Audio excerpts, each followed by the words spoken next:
shoveling snow in the month of December. I would not have imagined I would be doing this when I was in Delhi in the month of December. You know what I mean?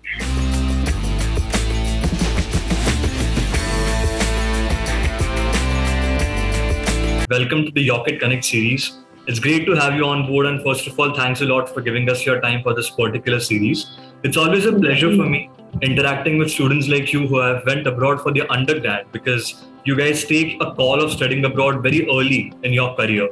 So it's always great to understand the kind of mindset that you guys have and why did you choose to do it in the first place. So we'll be talking a lot about all of that, but we'll begin this interaction understanding what inspired you to pursue an undergrad abroad. So what were the thoughts back then? Why did you opt to go for your undergrad abroad after your 12th? So would want to hear all that was going in your mind back then. Definitely. Hi, Shaunak. Thank you so much for having me. I'm really excited to be able to share my experience and to have a platform here. Thank you for that. And what went around in my head, so I have an older sister and she's always been meaning to sort of go abroad and, pursue her studies. And I saw her do that when she went for her undergraduation to London.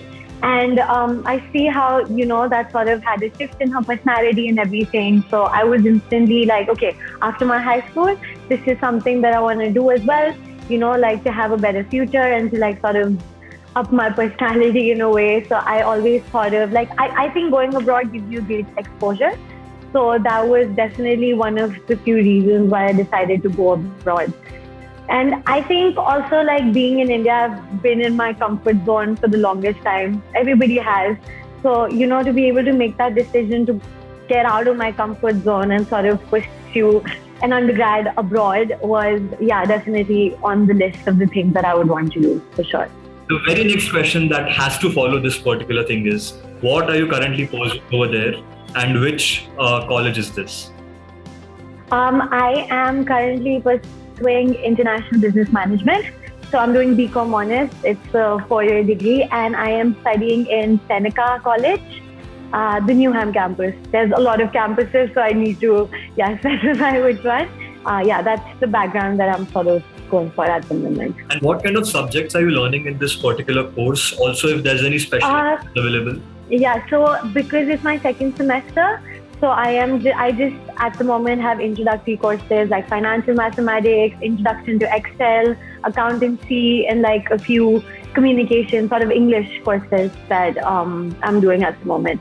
But it is definitely going to get a lot more harder as the years go by, because it's going to get really degree specific. Like my major is international business management, so the subjects are going to get really specific as the years go by. That brings me to another question. Now that we're talking about doing your undergrad in Canada, so was Canada your first choice, or did you also shortlist any other countries before you narrowed down on Canada?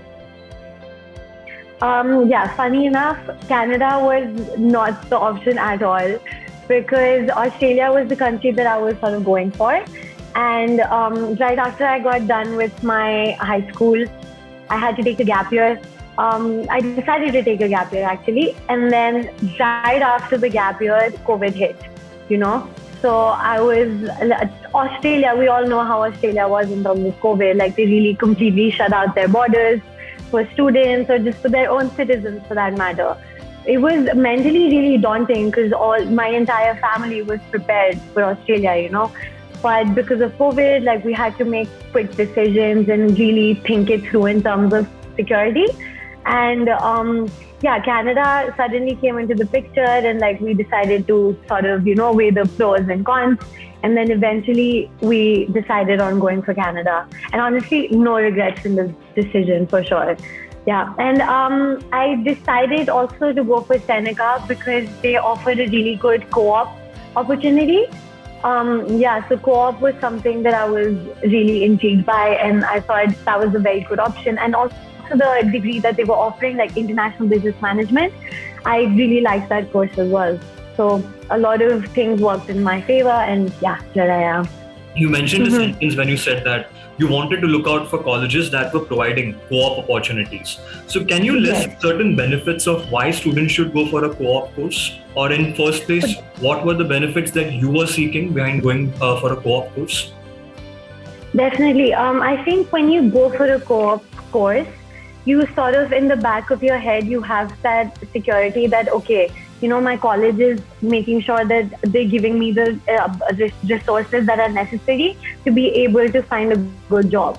So that was definitely one of the reasons for Seneca has been, I know like in the coming few years, like when I need to pursue the co-op opportunity, they're going to provide me with the necessary resources for my resume, or like they're going to be, giving you classes on how to go about your interviews and everything. So I think if you have that additional help, that's definitely going to go a long way. So that was one of the reasons I decided to go for the co-op opportunity. Also, in my course, it is actually compulsory to be able to, for me to graduate in my degree, I need to get a co-op. So I think, yeah, as much as that pressure is sort of a lot, but it also really helps to know that there's security in terms of that, like to be able to get a good job. I think that's definitely one of the reasons I went for co-op. So if I have to ask you, in this first year of your undergrad, how has the experience been till now at Seneca College? Seneca honestly has been, it's like I never left home. So because majority of the students in my class, in my course at the moment are Indians, so you're like always surrounded by Indians. So it's a very good feeling, of course. And also the good thing about Seneca is because it's a college, so you barely have like 35 to 40 people in a class, whereas with universities, it's a lot more people, like a lot more diverse as well. So I think in a college, you get that attention, like if you have any questions, like the professor knows who you are and like can easily answer it. So I think that's been a very good thing as well. Also, Seneca is very open, like they're very good with their management. So the experience has been really amazing so far. And also like ever since COVID sort of died down, so they've started coming up with events to like sort of interact with everybody. So that was definitely much needed. So I would want to ask you, how much time did it take you to adjust to the life at Canada as such? Be it grocery shopping or be it doing very small things around? Oh my God, yes. Yes, I would want to know how much time did it take you to actually adjust in the Canadian life? So it has only been 6 months since I've been here, and to be honest, I wouldn't say I'm completely settled.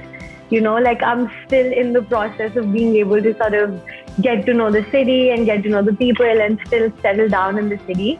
So it is still challenging for sure. But the first few months were actually super hard because I entered when it was peak winters. And Toronto saw like one of the worst blizzards in a lot of years. And like to be met with that as soon as you step into the country, that was very intimidating. So to be able to navigate through that, like I'm shoveling snow in the month of December. I would not have imagined I would be doing this when I was in Delhi in the month of December. You know what I mean?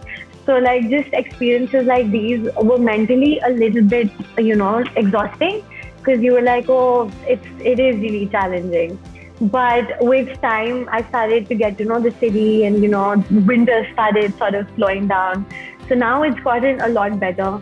But the weather was definitely one of the most challenging parts.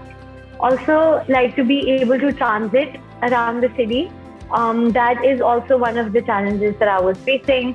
And Uber here is super expensive, right? So, and you're on a student budget. You're like, I might as well get the public transport.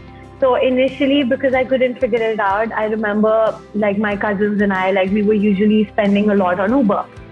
And that wasn't okay. But yeah, slowly we figured the transit out in terms of that. And also, I think one of the other things that I sort of faced with was independence. I'm a person who's been super dependent back at home. And I did crave my independence, but it has also been the hardest part here. Like to be able to get your own groceries, like you said, and to be able to do your laundry, to be able to go around the city all by yourself. Cooking was, challenging for sure. So, I'm still sort of learning and growing through it, but it definitely gets easier. It has gotten easier for sure. I want to also understand one thing, sorting out the expenses and all these things is one thing. But one important factor before all this is the accommodation, finding the right accommodation. So if you could share some Definitely, tips, yes. right? So if you could share some tips with us in terms of what are the various ways in which you found the accommodation in Canada, and what sort of accommodation would you recommend to the students? So that would be helpful as well. Okay. So the rental, by the way, here is super expensive because, yeah, Toronto is known to have like high rent. So if you're planning to settle down in downtown or like anywhere, any good place in Toronto, I would say keep that in mind. Like, just make sure you know that the rental is going to be a little expensive. So for me, the good part was that I am here with my sister. So we instantly knew that we wanted to have an apartment together. Like I did not really go through the whole struggle of finding a roommate for myself or, to be able to get through a townhouse. Like we instantly knew that we would want like a 1-bedroom apartment and, like we knew that we wanted to be in downtown. So that is exactly what we aimed for. But a lot of my batchmates here, like they're currently living in like townhouses or like just the student accommodation as well. A lot of people pursue the student accommodation that is offered by Seneca. So that is definitely one of the options to look into as well. And the accommodation really depends on what you're looking for. Like there's very different types of accommodations here. So you need to narrow down what it is that you're looking for. If you want to have a roommate, if you want to have a room to yourself. So I think it all depends on what you're really looking for. So I would want to know what is that one advice Nandini would want to share with all the Indian students back in India who are still not sure whether to pursue undergrad abroad or not, or even if they have made their mind of pursuing undergrad abroad, what are the things they should keep in mind? So what would be that advice from your end? What motivated me was like to get out of my comfort zone, So I would say the one advice that I would give to people who are contemplating whether they should go abroad or not is to take that leap of faith and to try to get out of your comfort zone, because I swear once you do get here, it is challenging. You need to be a lot more patient, but it opens up a lot of opportunities that you would have never thought you would be capable of. And it's a great personality development. It's a completely different lifestyle change. It's a good lifestyle change for that matter, So I would say take that leap of faith and get out of your comfort zone. And to be able to do that is quite incredible in itself. So be proud of yourself, to be able to make that decision. And the thing that kept me going once I did get here was trusting the process. How they say trust the process. Like everything happening for a reason, you're learning from every little wrongdoing or whatever's happening in your life. So just trust the process and be patient. And if you're in Toronto, one advice, please do not tap when you're using the streetcar. That's it. I'm pretty sure when you get to Toronto, you'd know exactly what I'm talking about.